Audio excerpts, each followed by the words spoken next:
बाब दोम।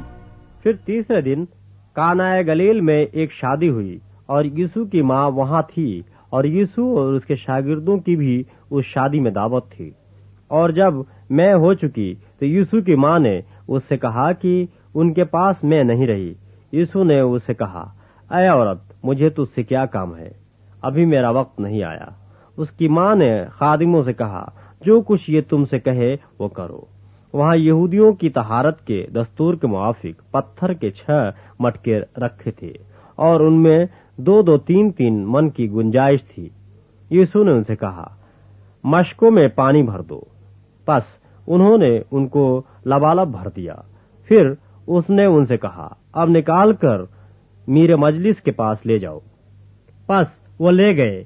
जब मेरे मजलिस ने वो पानी चखा जो मैं बन गया था और जानता न था कि ये कहां से आई है, मगर खादिम जिन्होंने पानी निकाला था जानते थे, तो मेरे मजलिस ने दूल्हा को बुलाकर उससे कहा, हर शख्स पहले अच्छी मै पेश करता है और नाकिस उस वक्त जब पीकर छक गए, मगर तूने अच्छी मै अब तक रख छोड़ी है।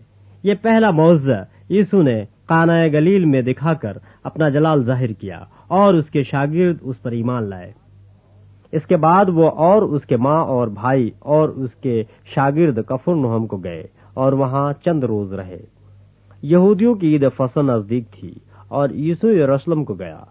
उसने हैकल में बैल और भेड़ और कबूतर बेचने वालों को और सर्राफों को बैठे पाया और रस्सियों का कोड़ा बनाकर सबको यानी भेड़ों और बैलों को हैकल से निकाल दिया और सर्राफों की नकदी बिखेर दी और उनके तख्ते उलट दिए और कबूतर फरोशों से कहा, इनको यहाँ से ले जाओ, मेरे बाप के घर को तजारत का घर न बनाओ। उसके शागिर्दों को याद आया कि लिखा है, तेरे घर की गैरत मुझे खा जाएगी। बस यहूदियों ने जवाब में उससे कहा कि तू जो इन कामों को करता है हमें कौन सा निशान दिखाता है?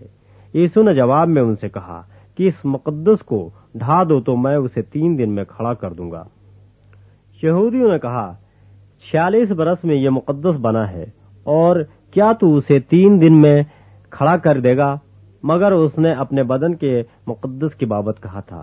बस जब वो मुर्दों में से जी उठा तो उसके शागिर्दों को याद आया कि उसने ये कहा था और उन्होंने किताब मुकद्दस और उस कौल का जो यीशु ने कहा था यकीन किया। जब वो यरूशलेम में फसह के वक्त ईद में था तो बहुत से लोग उन मौजों को देखकर जो वो दिखाता था उसके नाम पर ईमान लाए। लेकिन यीशु अपनी निस्बत उन पर एतबार न करता था, इसलिए कि वो सबको जानता था और इसकी हाजत न रखता था कि कोई इंसान के हक में गवाही दे, क्योंकि वो आप जानता था कि इंसान के दिल में क्या क्या है।